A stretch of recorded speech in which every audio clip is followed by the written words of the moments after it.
Cheers. I found this incredibly difficult, and I think a lot of the other writers did too. Just confronted by my own privilege, I guess, and kind of how easy I have it to write the sort of stuff that I do. In contrast, Ashraf Fayadh was sentenced to death for some of the stuff that he wrote that got reported in Saudi Arabia. That death sentence was later commuted to 8 years in prison and 800 lashes, which are to be given in 16 separate punishment sessions.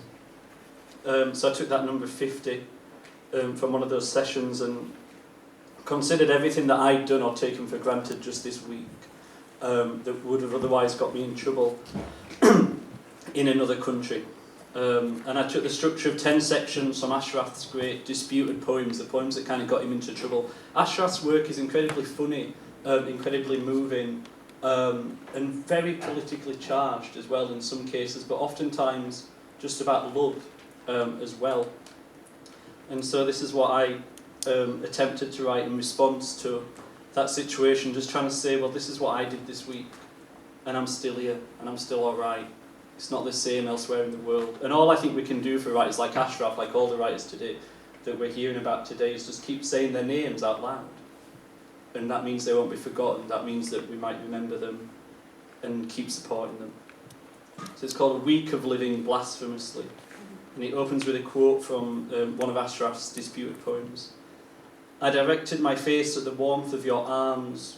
I got no love but you alone, and I'm the first of your seekers. 1.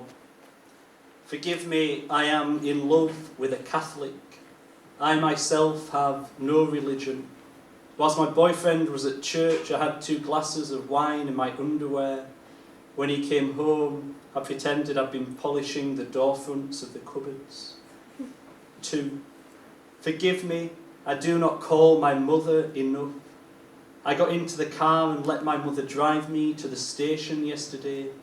When we go shopping, I'm always trying to get her to try on nice things, accept her wants, as well as her needs. 3. I encouraged a friend to leave her husband. I told her that being safe or being free were not 2 different handles on the same jug, that there was a choice. And what of the vow we make to the self, to always be honest? 4. I just finished a new novel about a man who picks up a rent boy in a toilet, falls in love with him, leaves him, and ends up with syphilis.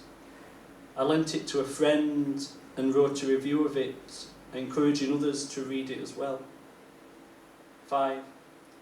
On Wednesday night, my boyfriend came home from spin class and hadn't been bothered to change out of his shorts. He spent the evening reading fashion magazines, where often naked women are draped in expensive fabric for the purposes of consumerism. 6. I took my boyfriend out for a meal, held his hand as we walked past a group of football-charged blokes, bought the 3rd most expensive bottle of wine to feel extravagant. Let's get dressed up, I'd said. The food was that kind that's all deconstructed. 7. My boyfriend chose some black cropped trousers and a kilt or skirt over the top to emulate a look he'd seen at Paris Fashion Week. Back at the flat, he deconstructed the outfit, turned each piece inside out, built a dirty washing pyre. 8. I was too much of a coward to keep watching the TV. Sometimes in bed, at night, I wonder what it would be like to be someone who did not officially exist, from a country which did not have the right to call itself a country. 9. Sometimes in bed, at night, I list the things that would have made me illegal. My ink, which I would not cover, white wine, men, my lack of faith, my book collection. I am circumcised though. That inch of cut off flesh means I am clean and could be, potentially, good. 10. Ben, I would declare my love for you 4 times, if asked. But do not think I am a martyr to my heart. I am weak from privilege. I have not endured. I am impulsive, sweating shame and doubt.